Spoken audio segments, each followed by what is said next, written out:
हुकूमत का पाकिस्तान तहरीक इंसाफ पर पाबंदी लगाने का फैसला। पाबंदी लग गई तो सियासी सूरत हाल क्या होगी, मुकम्मल तफसील इस वीडियो में।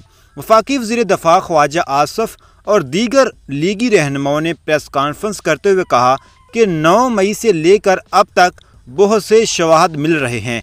9 मई के वाक़यात बेसाख्ता नहीं, बाकायदा प्लान के तहत हुए। नाजरीन, लगता है PTI के लोगों को डरा धमका कर भी दूर दूर तक इन्हें अपना मकसद पूरा होता हुआ नज़र नहीं आ रहा, क्योंकि PTI में इमरान खान के होते हुए ये 200 बंदे भी तोड़ लें फिर भी हारेंगे।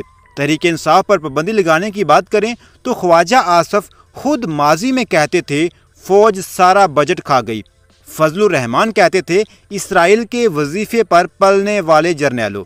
आसफ जरदारी पाक फ़ौज के बारे में कहते थे इनकी ईंट से ईंट बजा देंगे।